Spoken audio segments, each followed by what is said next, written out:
എല്ലാവർക്കും നമസ്കാരം. അപ്പൊ സ്ട്രക്ചറൽ ഡിസൈൻ 2ന്റെ 4ാമത്തെ ക്ലാസ്സിലേക്ക് സ്വാഗതം. ഇന്ന് നമ്മൾ ഡിസ്കസ് ചെയ്യാൻ പോകുന്നത് ഡിസൈൻ ഫിലോസഫിയും ലോഡ് കാൽക്കുലേഷൻസും ആണ്. ലോഡ് കാൽക്കുലേഷൻ സത്യത്തിൽ നിങ്ങൾക്ക് കാണാതെ പഠിക്കേണ്ട യാതൊരു ആവശ്യമില്ല. കാരണം അത് നിങ്ങളുടെ കോഡിൽ പേജ് നമ്പർ 15ലും 16ലും ആയിട്ട് കൊടുത്തിട്ടുണ്ട്. ഏത് കോഡിൽ? IS456 കോഡിൽ കൊടുത്തിട്ടുണ്ട്. അപ്പൊ നിങ്ങളത് എവിടെയാണെന്ന് അറിഞ്ഞിരിക്കേണ്ട കാര്യമേ ഉള്ളൂ.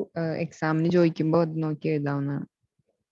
അപ്പൊ ഇത് ആ പേജസ് ആണ്, ലോഡ്സ് ആൻഡ് ഫോഴ്സസിന്റെ പേജസ്. പേജ് നമ്പർ 15ലും 16ലും ആയിട്ട് കിടക്കുന്ന പേജസ് ആണ്. അപ്പൊ അത് എല്ലാവരും വായിച്ചു നോക്കുക. അപ്പോൾ ലോഡ് ഇത് സാധാരണ ചോദിക്കാറുള്ളതാട്ടോ, ലോഡ്സ് ആൻഡ് ഫോഴ്സസ്. അതായത് ഏതൊരു എലമെന്റ് ഡിസൈൻ ചെയ്യണമെങ്കിലും അതിന്റെ പുറത്ത് വരുന്ന ആ ഒരു ലോഡ് എത്രയാണെന്ന് നമുക്ക് അറിഞ്ഞിരിക്കണം. അത് ലോഡ് എന്ന് പറഞ്ഞാൽ ഒരു ലോഡൊന്നും ആയിരിക്കില്ല. ആ ഒരു സ്ട്രക്ചറിന്റെ ഡെഡ് ലോഡ്, പിന്നെ അതിന്റെ മുകളിൽ വരുന്ന ലൈവ് ലോഡ്, പിന്നെ വിൻഡ് എർത്ത് ക്വേക്ക് ഒക്കെ ഉണ്ടെങ്കിൽ അതിൻ്റെത്, അങ്ങനത്തെ എർത്ത് ക്വേക്ക് പ്രോൺ ഏരിയാസ് ആണെങ്കിൽ അങ്ങനെ, ടോൾ ബിൽഡിങ്സ് ആണെങ്കിൽ വിൻഡ് ലോഡ്, അങ്ങനെ ഒരുപാട് ലോഡ്സ് വരും. അപ്പൊ ഇങ്ങനെ ഒരുപാട് ലോഡ്സ് വരുമ്പോൾ നമ്മൾ അതിന്റെ കോമ്പിനേഷൻ ആയിട്ടാണ് എടുക്കുക. കോമ്പിനേഷൻസ്, അതായത് dead load plus live load, അല്ലെങ്കിൽ dead load plus live load plus earthquake load, അങ്ങനെ പല പല കോമ്പിനേഷൻസ് ആയിട്ടാണ് എടുക്കുക. ആ കോമ്പിനേഷൻസ് നിങ്ങൾ പേടിക്കേണ്ട കാര്യമൊന്നുമില്ല, അതും കോഡിനകത്ത് തന്നെ ഉണ്ട്. അപ്പൊ ഒരു എലമെന്റ് ഡിസൈൻ ചെയ്യുന്ന ലോഡ്സ്, അതിന്റെ മുകളിൽ വരുന്ന ലോഡ്സ് എന്തൊക്കെയാണെന്ന് അറിയേണ്ടതുണ്ട്. എന്നിട്ട് ആ ലോഡ് നമ്മൾ ഒരു സേഫ്റ്റി ഫാക്ടർ, പാർഷ്യൽ സേഫ്റ്റി ഫാക്ടറും കൂടെ അപ്ലൈ ചെയ്തിട്ട് അതിന്റെ പല പല ലോഡ്സിന്റെ കോമ്പിനേഷൻസും കൂടെ ഇട്ടിട്ടാണ് നമ്മൾ ഇത്രയും സ്ട്രെസ് അല്ലെങ്കിൽ ഇത്രയും ലോഡ് ഇന്ന സ്ട്രക്ചറിന്റെ മുകളിൽ വരും എന്നുള്ളത് കണ്ടുപിടിക്കുന്നത്.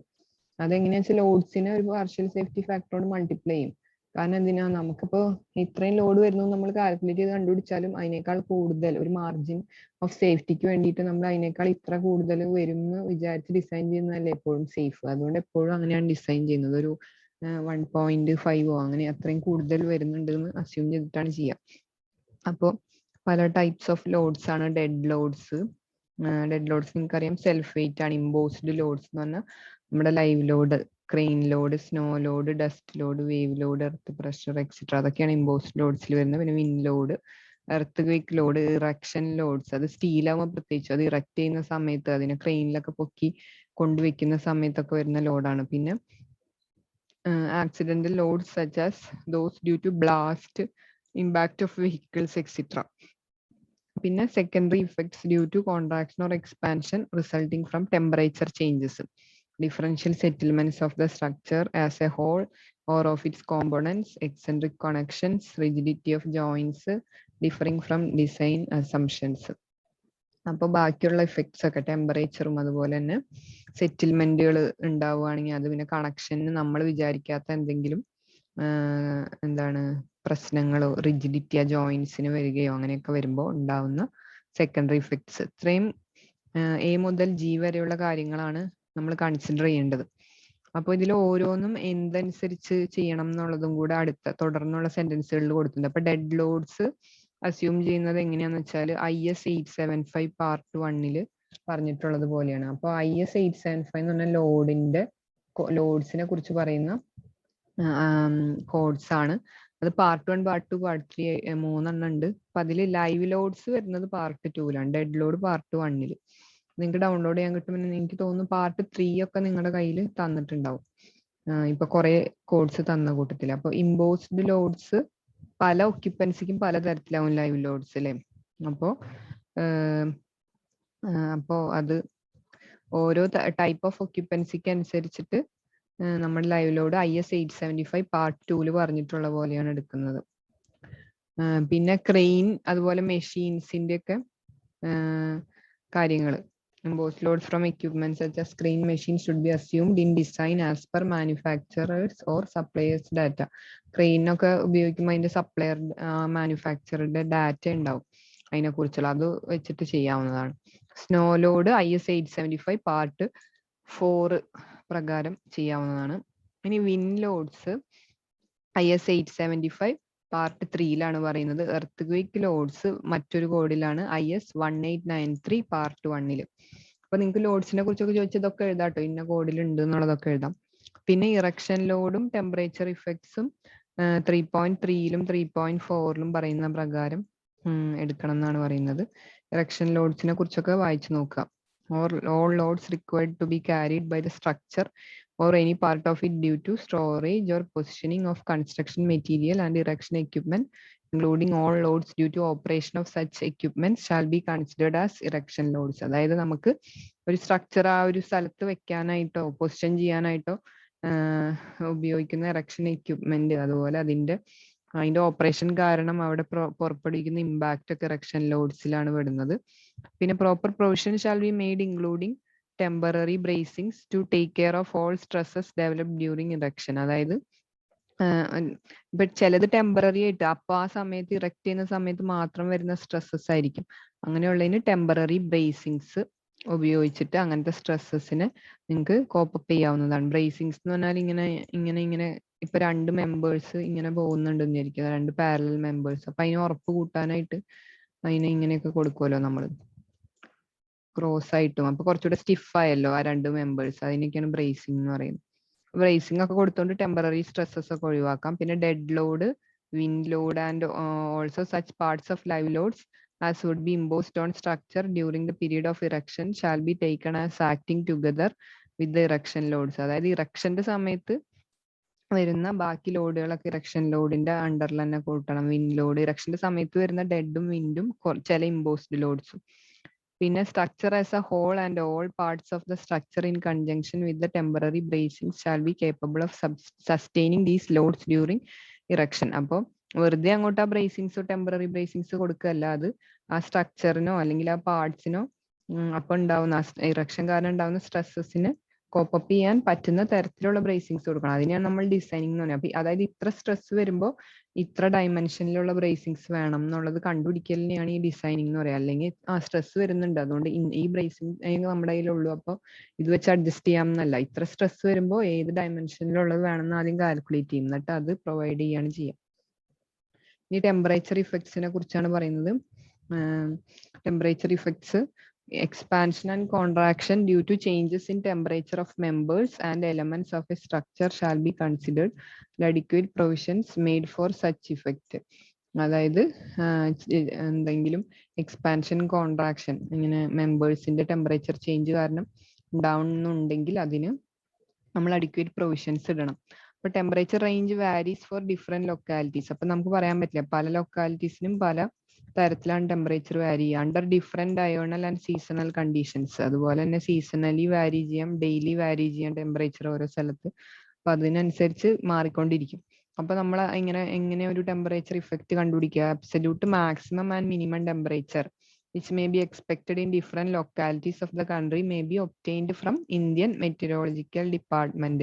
അപ്പൊ ഇന്ത്യൻ മെറ്റീരിയോളജിക്കൽ ഡിപ്പാർട്ട്മെന്റിൽ നിന്ന് ഒരു ലൊക്കാലിറ്റിയിൽ അനുഭവപ്പെടാവുന്ന മാക്സിമം മിനിമം ടെമ്പറേച്ചർ ഒക്കെ നമുക്ക് കണ്ടുപിടിക്കാനായിട്ട് സാധിക്കും. And it is used in assessing the maximum variations of temperature for which provision for expansion and contraction has to be made in the structure. അപ്പോൾ ആ ഡീറ്റെയിൽസ് നമുക്ക് അസസ് ചെയ്യാം, എന്നിട്ട് മാക്സിമം വേരിയേഷൻസ് എത്ര വരുന്നുണ്ട് എന്നുള്ളത് നമുക്ക് അതിൽ നിന്ന് കണ്ടുപിടിച്ചിട്ട് എക്സ്പാൻഷനും കോൺട്രാക്ഷനും വേണ്ടിയുള്ള പ്രൊവിഷൻസ് സ്ട്രക്ചറിൽ പ്രൊവൈഡ് ചെയ്യും. എക്സ്പാൻഷൻ ജോയിന്റ്സ് ഒക്കെ പ്രൊവൈഡ് ചെയ്യില്ല. ഇത്രയാണ് ഇവിടെ ഈ ലൊക്കാലിറ്റിയിൽ ഇത്രയാണ് ടെമ്പറേച്ചർ വേരിയേഷൻ വരുന്നത് ഉണ്ടാവുക.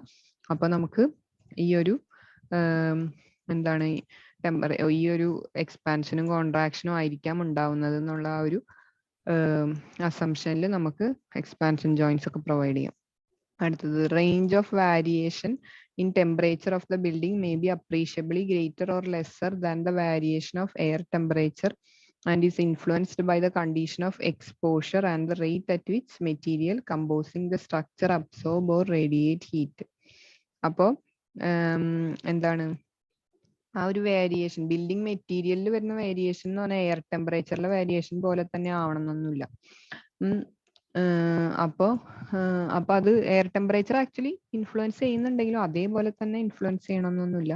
അതിന്റെ എക്സ്പോഷർ അനുസരിച്ചിട്ട് ആ ഒരു നമ്മുടെ മെറ്റീരിയൽ ആ ഒരു എയർ ടെമ്പറേച്ചറുമായിട്ട് എത്ര എക്സ്പോസ്ഡ് ആവുന്നുണ്ട് എന്നുള്ളതും അതിന്റെ റേറ്റും എക്സ്പോഷർ റേറ്റിനനുസരിച്ചിട്ടുമാണ് അത് അബ്സോർബ് ചെയ്യുക ആ ഒരു മെറ്റീരിയൽ അല്ലേ. അബ്സോർബ് ചെയ്യുന്നതും റേഡിയേറ്റ് ചെയ്യുന്നതും അതിനനുസരിച്ചാണ് ചെയ്യുന്നത്. ആ ഒരു എക്സ്പോഷർ റേറ്റ് അല്ലെങ്കിൽ അബ്സോർപ്ഷൻ റേറ്റ് ഒക്കെ അനുസരിച്ച്. This difference in temperature variation of material and air shall be given due consideration. അപ്പോൾ ഈ ഒരു വേരിയേഷൻ നമ്മൾ കൺസിഡർ ചെയ്തുകൊണ്ട് വേണം ഡിസൈൻ ചെയ്യാൻ. The effect of differential temperature within an element or member due to part exposure to direct sunlight shall also be considered. അതുപോലെ ആ ഒരു ഡയറക്റ്റ് സൺലൈറ്റിന്റെ എക്സ്പോഷറും കൺസിഡർ ചെയ്യണം. ഇതൊക്കെ ജസ്റ്റ് നിങ്ങൾക്ക് വായിച്ചു നോക്കാൻ വേണ്ടിയുള്ളതാണ് കേട്ടോ. ഇത് ടെമ്പറേച്ചർ ഇഫക്ട്സ് ഒന്നും അങ്ങനെ ചോദിക്കാറില്ല. പിന്നെ കോഎഫിഷ്യന്റ് ഓഫ് തെർമൽ എക്സ്പാൻഷൻ സ്റ്റീലിന്റെ എത്രയാണെന്നുള്ളത് നമ്മൾ 2.4.1 അതായത് നമ്മുടെ ഏത് ഭാഗമാണെന്നറിയോ, ഫിസിക്കൽ പ്രോപ്പർട്ടീസ് ഓഫ് സ്റ്റീല് പഠിച്ചപ്പോൾ അതിൻ്റെ ഉള്ളിൽ ആൽഫ സ്റ്റീലിന് എത്രയാന്ന് പറഞ്ഞിട്ടുണ്ട്. ഞാൻ വീണ്ടും ഇവിടെ പറയുന്നില്ല, നിങ്ങൾ എടുത്തു നോക്കുക. അപ്പൊ ഇതൊക്കെയാണ് ലോഡ്സിനെ കുറിച്ച് പറയുമ്പോൾ അറിയേണ്ടത്. ഇനി ലോഡ് കോമ്പിനേഷന്റെ കാര്യമാണ്. പല ലോഡ്സ് പറഞ്ഞു നമ്മൾ, ഡെഡ് ലോഡ്, ഇമ്പോസ്ഡ് ലോഡ്, പിന്നെ wind load, earthquake load എന്നൊക്കെ പറഞ്ഞു. ഇനി അതെല്ലാം കൂടെ എങ്ങനെയാണ് കോമ്പിനേഷൻസ് അപ്ലൈ ചെയ്യേണ്ടത് എന്നുള്ളതാണ് 3.5 പറയുന്നത്. Load combination for design purposes shall be those produce maximum forces and effects. ഇതൊക്കെ കമ്പൈൻ ചെയ്യുമ്പോൾ ഏത് കോമ്പിനേഷനിലാണ് ഏറ്റവും മാക്സിമം ഫോഴ്സസും വരുന്നതെന്ന് കണ്ടുപിടിക്കണം. മാക്സിമം ഫോഴ്സ് വരുമ്പോൾ അതിനനുസരിച്ച് മാക്സിമം സ്ട്രെസ്സും ഉണ്ടായിരിക്കുന്നതാണ്. സ്ട്രെസ്സും ഡിഫോർമേഷനും ആ മാക്സിമം ലോഡ്സ് കോമ്പിനേഷൻ വരുമ്പോഴാണ് ഉണ്ടാവുക. അപ്പോൾ ഇതൊക്കെയാണ് സാധാരണ കൺസിഡർ ചെയ്യാറുള്ളത്. ഇതിൽ ഏതെങ്കിലും ഒന്നാണ് കേട്ടോ കൺസിഡർ ചെയ്യുള്ളൂ. ചിലപ്പോൾ പല എലമെന്റ്സിനും പല കോമ്പിനേഷൻ ആവാം, അങ്ങനെയൊക്കെ. പക്ഷെ കൂടുതലും നമ്മുടെ ആ ഒരു കണ്ടീഷൻ, ആ ഒരു ലൊക്കാലിറ്റിയുടെ എർത്ത് ക്വേക്ക് സോണിലാണോ അങ്ങനെയൊക്കെ നോക്കിയിട്ടാണ് എർത്ത് ക്വേക്ക് ലോഡൊക്കെ കൺസിഡർ ചെയ്യുള്ളൂ. ഫസ്റ്റ് കോമ്പിനേഷൻ എന്ന് പറഞ്ഞാൽ dead load plus imposed load ആണ്. പിന്നെ വരുന്ന ഒരു combination dead load plus imposed load plus wind or earthquake load, പിന്നെ dead load plus wind or earthquake load and അടുത്തത് വരുന്ന ഡെഡ് ലോഡും ഇറക്ഷൻ ലോഡും മാത്രമായിട്ടുള്ളത്.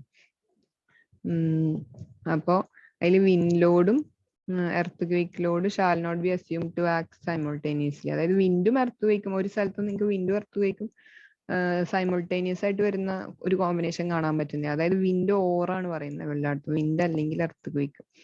അപ്പോൾ അത് ഒന്നിച്ച് ആക്ട് ചെയ്യില്ല എന്തായാലും. പിന്നെ the effect of cranes to be considered under imposed load shall include the vertical loads, eccentricity effect induced by the vertical loads, impact factors, lateral and longitudinal thrust not acting simultaneously across and along the crane rail respectively. അത് IS 875 part 2 പറയുന്നതാണ്. ക്രെയിനിന്റെ എങ്ങനെ imposed ലോഡിനടിയിൽ consider ചെയ്യണം എന്നുള്ളത് കാര്യങ്ങൾ. ഇത് ഇവിടെ ഒരു table 4നെ കുറിച്ച് പറയുന്നുണ്ട്. ഇതിങ്ങനെ വെറുതെ എടുത്താൽ പോരെ, ഇതിന് സേഫ്റ്റി ഫാക്ടറും കൂടെ അപ്ലൈ ചെയ്തിട്ട് വേണം ലോഡ് കോമ്പിനേഷൻ എടുക്കാനായിട്ട്. അപ്പോൾ ഇതാണ് കോമ്പിനേഷൻസ്. അതായത് ഇപ്പൊ നമ്മള് എന്താണ് dead load plus live load plus crane load ആണ് എടുക്കുന്നതെന്ന് വിചാരിക്കാം. അങ്ങനെയാണെങ്കിൽ നിങ്ങൾ ഡെഡ് ലോഡിന് കൊടുക്കേണ്ട പാർഷ്യൽ സേഫ്റ്റി ഫാക്ടർ 1.5, അതായത് 1.5 dead load plus 1.5 live load plus അതിൽ ലീഡിങ് അക്കമ്പനിങ് വേറെ ഉണ്ട്. അപ്പൊ അത് അങ്ങനെയാന്ന് വെച്ചാൽ നിങ്ങൾ എടുക്കണം. സ്ട്രെങ്ത്തിനും സർവീസബിലിറ്റിക്കും ഒക്കെ വേറെ, അതൊക്കെ നമ്മളിപ്പോ പഠിക്കാം. അപ്പോൾ അങ്ങനെ ഓരോന്നിനും എത്ര കോമ്പിനേഷൻ. അപ്പൊ ക്രെയിൻ ലോഡിന് 1 തന്നെയാവും നിങ്ങൾ എടുക്കുക അങ്ങനെ. അപ്പോൾ പിന്നെ അതുപോലെ ഓരോ ടൈപ്പ് വരുമ്പോൾ എടുക്കേണ്ട, ഇപ്പൊ ഡെഡ് ലോഡ് ഇറക്ഷൻ ലോഡ് വരുന്നെങ്കിൽ നിങ്ങൾ എടുക്കേണ്ട combination 1.2 dead load plus 1.2 live load എന്നാണ് കോമ്പിനേഷൻ എടുക്കേണ്ടത്. അങ്ങനെ ഓരോന്ന്. പിന്നെ അതിന്റെ ബാക്കി നോട്ട്സ് ഒക്കെ ഇവിടെ പറയുന്നുണ്ട്. ഇതൊന്നും നിങ്ങൾക്ക് ഇപ്പൊ അത്ര അത്യാവശ്യമില്ല, ഇതിങ്ങനെ വെറുതെ കാണിച്ചതാണ് ഓരോ ടൈപ്പ് ഓഫ് ലോഡ്സിന്. പിന്നെ ഇത് ക്രെയിൻ ലോഡും കോമ്പിനേഷനും കൺസിഡർ ചെയ്യേണ്ട കാര്യങ്ങളൊക്കെയാണ് പറയുന്നത്. അതായത് കസ്റ്റമർ തരുന്ന, മാനുഫാക്ചറർ തരുന്ന ആ ഒരു സ്പെസിഫിക്കേഷൻ അകത്ത് തന്നെ ക്രെയിൻ ലോഡിനെ കുറിച്ചൊക്കെ പറയുന്നുണ്ടാവും. അങ്ങനെ ഇല്ലെങ്കിൽ നിങ്ങൾ IS 875 പാർട്ട് 2 പറയുന്ന പോലെ അല്ലെങ്കിൽ താഴെ പറയുന്ന പോലെ എടുക്കണം എന്നുള്ളതൊക്കെയാണ് പറയുന്നത്. ഇത് അത്രയ്ക്കൊന്നും നിങ്ങൾക്ക് ഇപ്പൊ ആവശ്യമില്ല, ഇതൊക്കെ കോഡിലുണ്ടെന്ന് മനസ്സിലാക്കാം. അപ്പോൾ ഇനി നമുക്ക് ഡിസൈൻ ഫിലോസഫിയിലേക്ക് പോവാം. ഇതിൽ ലോഡ്സ് ആൻഡ് ലോഡ് കോമ്പിനേഷനിൽ മെയിൻ ആയിട്ട് ഞാൻ റൗണ്ട് ഇട്ട് ഈ ഭാഗങ്ങളൊക്കെ ചോദിക്കാറ്. ലോഡ് കോമ്പിനേഷൻസ് എന്തൊക്കെയാന്ന് ചോദിക്കാറുണ്ട്. പിന്നെ ലോഡ്സ് ആൻഡ് ഫോഴ്സസ് ഏതൊക്കെയാണെന്നും ചോദിക്കാറുണ്ട്. എന്നിട്ട് അതിന് മാർക്ക് അനുസരിച്ച് നിങ്ങൾക്ക് അതിന്റെ താഴെയുള്ളതും മുകളിലുള്ളതൊക്കെ കൂട്ടി എഴുതാം. ഇനി ഡിസൈൻ ഫിലോസഫിയുടെ കാര്യമാണ് പറയുന്നത്. ഡിസൈൻ ഫിലോസഫി അതായത് നിങ്ങൾക്ക് പല മെത്തേഡ്സ് ഉണ്ട് സ്റ്റീൽ സ്ട്രക്ചർ ഡിസൈൻ ചെയ്യാനായിട്ട്. അപ്പൊ അതില് ഏത് മെത്തേഡ് ഉപയോഗിക്കണം എന്നുള്ളത് നിങ്ങളുടെ എത്ര സേഫ്റ്റിയും എത്ര സർവീസബിലിറ്റിയും വേണം എന്നുള്ളതിനൊക്കെ അനുസരിച്ചാണ് ഓരോ ഡിസൈനറും തീരുമാനിക്കാറ്. ഇനി എന്താണ് ഡിസൈൻ എന്ന് പറഞ്ഞാൽ? ഡിസൈൻ എന്ന് പറഞ്ഞാൽ design of steel structures consist of design of steel മെമ്പേഴ്സിനെ ഡിസൈൻ ചെയ്യുക. മെമ്പേഴ്സിന്റെ ഡിസൈൻ ചെയ്യാന്ന് പറഞ്ഞാൽ ഓരോ മെമ്പറിന്റെയും സൈസ് നിർണ്ണയിക്കുന്നതാണ് ഈ ഡിസൈനിങ് എന്ന് വെച്ചാൽ. മെമ്പേഴ്സിന്റെ സൈസ് ഡിസൈഡ് ചെയ്തിട്ട് അതുപോലെ തന്നെ അതിന്റെ കണക്ഷൻസും ഡിസൈഡ് ചെയ്യുക. ഏതൊക്കെ കണക്ഷൻസ് ആണ്, എത്ര റോയിലാണ്, ബോൾട്ട് ആണെങ്കിൽ എങ്ങനെയാണ്, വെൽഡ് ആണെങ്കിൽ എങ്ങനെയാണ്, എത്ര തിക്നെസ്സിലുള്ള വെൽഡാണ് മുതലായവ തീരുമാനിക്കുന്നത് തന്നെയാണ് ഈ ഡിസൈനിങ് എന്ന് പറയുന്നത്. അപ്പൊ എങ്ങനെയാണ് അത് ഡിസൈൻ ചെയ്യുന്നത്? അപ്പോൾ അങ്ങനെ ഇന്ന തിക്നെസ്സിലുള്ള വെൽഡ് ഇത്ര ഡയമെൻഷനിലുള്ള ഒരു മെമ്പറും ഉപയോഗിക്കുകയാണെങ്കിൽ ആ ഒരു സ്ട്രക്ചറിന് അതിന്റെ മുകളിൽ വരാവുന്ന ലോഡ്സ് എന്താണ് സേഫ് ആയിട്ടും എക്കണോമിക്കലിയും റെസിസ്റ്റ് ചെയ്യാനും ട്രാൻസ്ഫർ ചെയ്യാനും പറ്റും എന്നുള്ള വിധത്തിൽ വേണം നിങ്ങൾ ആ മെമ്പറിന്റെ ഡയമെൻഷൻ നിർണ്ണയിക്കാനും അതുപോലെ അതിന്റെ കണക്ഷൻസിന്റെയും ഡയമെൻഷൻ നിർണ്ണയിക്കാനും. കണക്ഷൻ എന്ന് പറഞ്ഞാൽ എന്താ? ചിലതിന് 2 മെമ്പേഴ്സ് ബോൾട്ട് ഇട്ടാവും കണക്ട് ചെയ്യുക, ചിലപ്പോൾ വെൽഡ് ഇട്ടാവും കണക്ട് ചെയ്യുക, റിവറ്റ് ഇട്ട് കണക്ട് ചെയ്യുന്നത് ഇപ്പോൾ ഇല്ല. പിന്നെ റിവറ്റ് പഠിക്കുന്ന എന്തിനാണ്? പണ്ടൊക്കെ റിവറ്റ് വെച്ചായിരുന്നു. അപ്പൊ അതിന്റെ റിപ്പയറിനൊക്കെ റിവറ്റ് കണക്ഷൻസും പഠിക്കേണ്ടതായിട്ട് ഉള്ള ആവശ്യകത ഉണ്ട്. പിന്നെ സാധാരണ ഇതിനെങ്ങനെയാ ചെയ്യാന്ന് വെച്ചാൽ ട്രയൽ സെക്ഷൻ അസ്യൂം ചെയ്യാണ് ചെയ്യുക. ഏതെങ്കിലും ഒരു ഡയമെൻഷൻ അസ്യൂം ചെയ്തിട്ട് ബാക്കിയുള്ളത് ഇത്രയാണ് കണ്ടുപിടിച്ചിട്ട് ഒരു ട്രയൽ സെക്ഷൻ അസ്യൂം ചെയ്തിട്ട് അതുമ്മലേക്ക് ഈ ലോഡൊക്കെ ഇട്ട് കൊടുത്തിട്ട് സേഫ് ആണോ എന്ന് ചെക്ക് ചെയ്യുക. അല്ലെങ്കിൽ നമ്മൾ വീണ്ടും ആ സെക്ഷൻ മാറ്റുന്നു. അങ്ങനെയൊക്കെയാണ് പൊതുവെ ചെയ്യുക. 3 ഡിസൈൻസ് ഫിലോസഫീസ് ആണ് സ്റ്റീലിന് മെയിൻ ആയിട്ട് ഉള്ളത്. അതിൽ ലിമിറ്റ് സ്റ്റേറ്റ് മെത്തേഡ് ആണ് നമ്മുടെ IS 800 2007 കോഡ് പ്രകാരം പറയുന്നത്.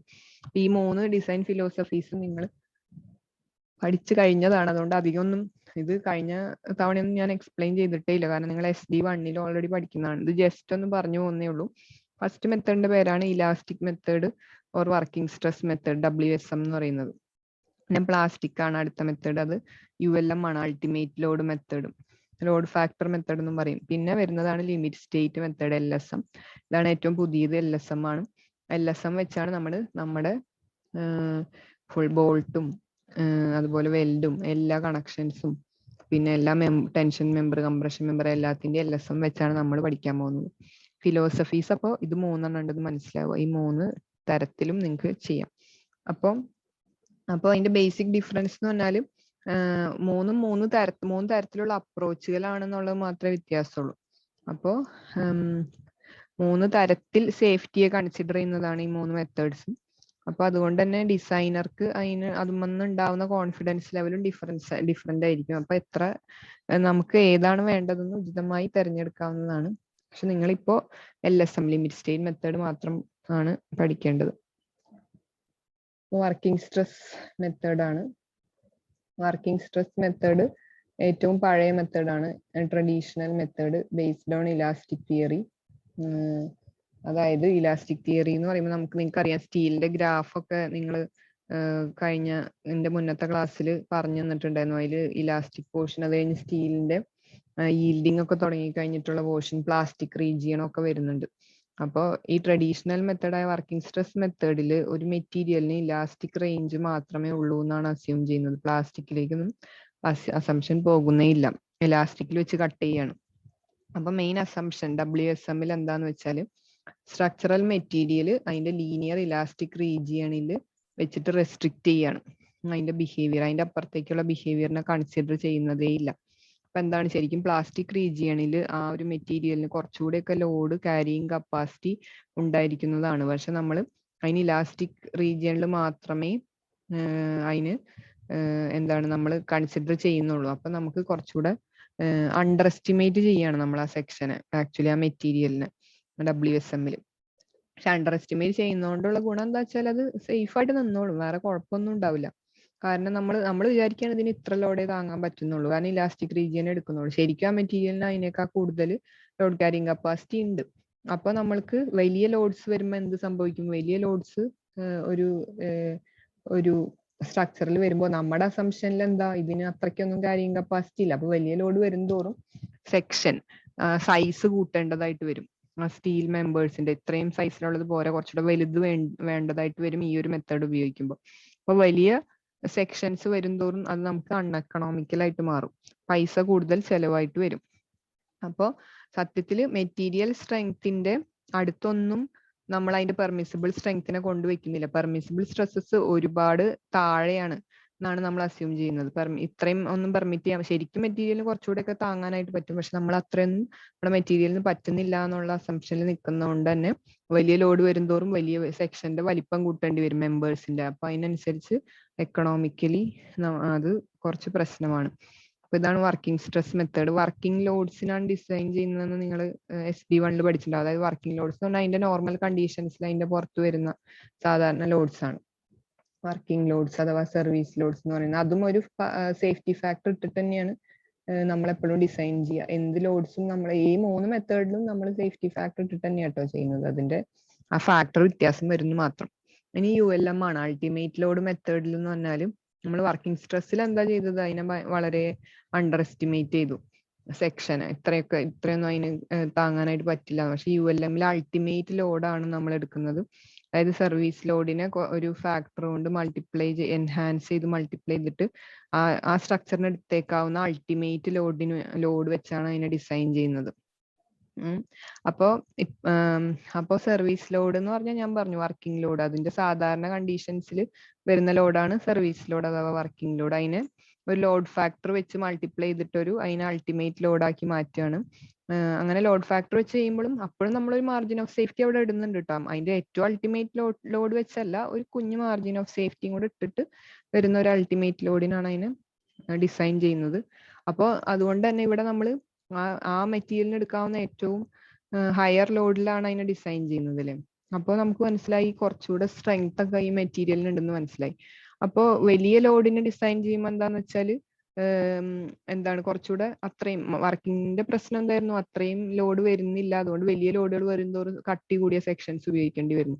ഇത് ഓൾറെഡി ULM-ൽ വലിയ ലോഡിനാണ് ഡിസൈൻ ചെയ്യുന്നത് തന്നെ, അത്രയും അതിന് താങ്ങാൻ പറ്റുന്നുണ്ടെന്ന് പറയുന്നുണ്ട്. അങ്ങനെ നോക്കുമ്പോൾ അതിനനുസരിച്ച് നമ്മൾ മെമ്പേഴ്സിന്റെ സൈസ് നോക്കുമ്പോൾ അധികം വലിപ്പം മീൻസ് തിക്നെസ് കൂടിയ മെമ്പേഴ്സ് ആവശ്യമില്ല എന്ന് മനസ്സിലാവണം. അപ്പൊ കുറച്ചുകൂടെ സ്ലെൻഡർ ആയിട്ടുള്ള സെക്ഷൻസ് ആണ് വരുന്നത്, മെലിഞ്ഞ തിന്നായിട്ടുള്ള സെക്ഷൻസ് ആവശ്യം വരുന്നുള്ളൂ എന്ന് നമുക്ക് മനസ്സിലാവുകയാണ്. അപ്പം അങ്ങനെയുള്ള സെക്ഷൻസ് ഉപയോഗിക്കുമ്പോൾ വേറൊരു പ്രശ്നം എന്താണെന്ന് വെച്ചാൽ അത് ഫെയിൽ ആവില്ല. സ്ലെൻഡർ സെക്ഷൻസ് ആകുമ്പോൾ അത്രയും ആ അൾട്ടിമേറ്റ് ലോഡ് വന്നാലേ അത് ഫെയിൽ ആവുന്നുള്ളൂ. പക്ഷെ അതിന്റെ ഇടയ്ക്കുള്ള ചില ലോഡ്സിൽ ഈ നമ്മുടെ സ്ട്രക്ചറിന്റെ സർവീസിബിലിറ്റി നഷ്ടപ്പെടാൻ സാധ്യതയുണ്ട്. സർവീസിബിലിറ്റി എന്ന് പറഞ്ഞാൽ അതിന്റെ ഡിഫോർമേഷൻസ്, കുഞ്ഞു ക്രാക്സ് വരികയോ വൈബ്രേഷൻസ് കാണിക്കുകയോ മുതലായ കാര്യങ്ങൾ അതിന്റെ ചെറിയ ലോഡ്സിൽ ചിലപ്പോൾ സംഭവിക്കാവുന്നതാണ്. നമ്മൾ അൾട്ടിമേറ്റിനിട്ട് ചെയ്താൽ അതിന് സേഫ്റ്റി മാത്രമേ കൂടുതൽ കൺസിഡർ ആവുന്നുള്ളൂ. അതിന്റെ ഡിഫ്ലക്ഷൻ ക്രൈറ്റീരിയ ഒന്നും അധികം ചെക്ക് ചെയ്യപ്പെടുന്നില്ല.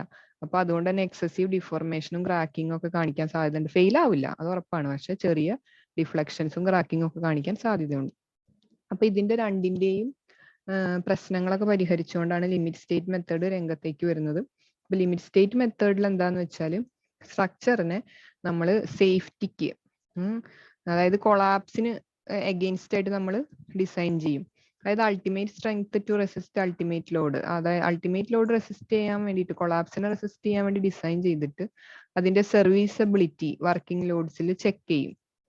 അപ്പോൾ ഇത് രണ്ടും എന്താണ് ചെക്ക് ചെയ്യപ്പെടുന്നത് കൊണ്ട് നമ്മുടെ സ്ട്രക്ചർ കുറച്ചുകൂടെ ഫിറ്റ് ആയിരിക്കും അതിന്റെ യൂസിന്. അതായത് അത് ആ സ്ട്രക്ചർ സർവീസബിളും ആയിരിക്കും, സേഫും ആയിരിക്കും. എന്ന് വെച്ചാൽ എക്സസീവ് ക്രാക്സ് ഡിഫോർമേഷൻസ് ഒക്കെ LSM-ൽ ഡിസൈൻ ചെയ്തിട്ടുള്ള ഒരു സ്ട്രക്ചർ കാണിക്കുന്നത് വളരെ കുറവായിരിക്കും. അതേസമയം അത് സേഫ് അഗെയിൻസ്റ്റ് കൊളാപ്സും ആയിരിക്കും.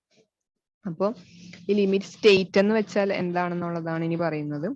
ലിമിറ്റ് സ്റ്റേറ്റ് എന്ന് വെച്ചാൽ ലിമിറ്റിംഗ് സ്റ്റേറ്റ് ആണ്. അതായത് ആ ഒരു പർട്ടിക്കുലർ സ്റ്റേറ്റിന്റെ ലിമിറ്റ് ആണ്. അത് ലിമിറ്റ് സ്റ്റേറ്റ് ഓഫ് സർവീസബിലിറ്റി ഉണ്ട്, ലിമിറ്റ് സ്റ്റേറ്റ് ഓഫ് കൊളാപ്സും ഉണ്ട്. അതായത് ഇപ്പൊ ലിമിറ്റ് സ്റ്റേറ്റ് ഓഫ് സർവീസബിലിറ്റി എന്ന് വെച്ചാൽ ആ പർട്ടിക്കുലർ സ്റ്റേറ്റിന് ബിയോണ്ട് ആയിട്ട് എന്തുണ്ടാവും, ആ സ്ട്രക്ചർ അതിന്റെ ആ ഫംഗ്ഷൻ പെർഫോം ചെയ്യാനായിട്ടുള്ളത് സ്റ്റോപ്പ് ചെയ്യും. അതാണ് ലിമിറ്റ് സ്റ്റേറ്റ്, ലിമിറ്റിംഗ് സ്റ്റേറ്റ്. ആ ഒരു സ്റ്റേറ്റിന്റെ അപ്പുറത്തേക്ക് അതിന് അത് എന്ത് ഫംഗ്ഷന് വേണ്ടിയാണോ അതുള്ളത് അത് അതിന് പെർഫോം ചെയ്യാനായിട്ട് പറ്റില്ല. അപ്പൊ അത് രണ്ട് തരത്തിലുണ്ട്, അൾട്ടിമേറ്റ് ലിമിറ്റ് സ്റ്റേറ്റ്സും അതായത് ലിമിറ്റ് സ്റ്റേറ്റ് ഓഫ് കൊളാപ്സ് എന്നാണ് പറയാ. പിന്നെ സർവീസബിലിറ്റി ലിമിറ്റ് സ്റ്റേറ്റ്സ്. ഇത് രണ്ടും. ഇപ്പൊ അൾട്ടിമേറ്റ് ലിമിറ്റ് സ്റ്റേറ്റ് എന്ന് പറഞ്ഞാൽ എന്തായിരിക്കും പേരിൽ നിന്ന്? അതായത് ലിമിറ്റ് സ്റ്റേറ്റ് ഓഫ് കൊളാപ്സ് ആണ്. അതായത് ആ പർട്ടിക്കുലർ സ്റ്റേറ്റിന്റെ അപ്പുറത്തേക്ക് അതിന് എന്താണ് അപ്പൊ അതിന്റെ ഇവിടുത്തെ ഇന്റന്റഡ് പർപ്പസ്? കൊളാപ്സിനെ റെസിസ്റ്റ് ചെയ്യാം. ആ ഒരു പർട്ടിക്കുലർ സ്റ്റേറ്റിന്റെ അപ്പുറത്തേക്ക് കൊളാപ്സിനെ റെസിസ്റ്റ് ചെയ്യാനായിട്ട് പറ്റില്ല. അപ്പോൾ അത് അപ്പം കൊളാപ്സിനെ റെസിസ്റ്റ് ചെയ്യുന്നതിന് നമ്മൾ സാധാരണ strength, overturning, sliding, buckling, fatigue, fracture, ഇതൊക്കെയാണ് ലിമിറ്റ് സ്റ്റേറ്റ് ഓഫ് കൊളാപ്സിൽ പെടുന്നത്. പിന്നെ അതേസമയം സർവീസബിലിറ്റിയിൽ പെടുന്നത്, അതായത് അതിന്റെ ഡിസ്കംഫേർട്സ് ഉണ്ടാവുന്ന ആ ഒരു ലിമിറ്റാണ് ലിമിറ്റ് സ്റ്റേറ്റ് ഓഫ് സർവീസബിലിറ്റി. അതായത് എന്തൊക്കെയാണ്? കുഞ്ഞു മാൽ ഫങ്ഷനുകൾ, അതായത് എക്സസീവ് ഡിഫ്ലക്ഷൻ, കൂടുതൽ ഒരു ബീം ഇങ്ങനെ വളഞ്ഞിരിക്കുക, നിങ്ങളൊരു സ്ഥലത്ത് കൂടെ പാസ് ചെയ്യുമ്പോൾ ഒരു ബീം കുറച്ച് വളഞ്ഞിരിക്കുന്നതായിട്ട് തോന്നുകയാണ്. അപ്പൊ അതായത് അത് വീഴില്ല, പക്ഷെ ആ വളവ് നിങ്ങൾക്ക് എന്തുണ്ടാക്കുന്നു? ഡിസ്കംഫേർട്ട് ഉണ്ടാക്കുന്നു. അതുപോലെ ക്രാക്സ് ഉണ്ടെങ്കിലും നിങ്ങൾക്ക് ഡിസ്കംഫേർട്ട് ആണല്ലേ? Crack, vibration, leakage etcetera. അത് ഡ്യൂറബിലിറ്റി ലോസ് ചെയ്യുക, ഇതൊക്കെ വരുന്നത് ലിമിറ്റ് സ്റ്റേറ്റ് ഓഫ് സർവീസബിലിറ്റിയിലാണ്. ഇത്രയാണ് ഡിസൈൻ ഫിലോസഫീസ്. ഇനി അടുത്ത ക്ലാസ്സിൽ നമ്മൾ ബോൾട്ടിന്റെ സ്ട്രെങ്ത് കണ്ടുപിടിക്കാനും ഡിസൈനിങ്ങിലേക്കൊക്കെ കടക്കുകയാണ്. Thank you.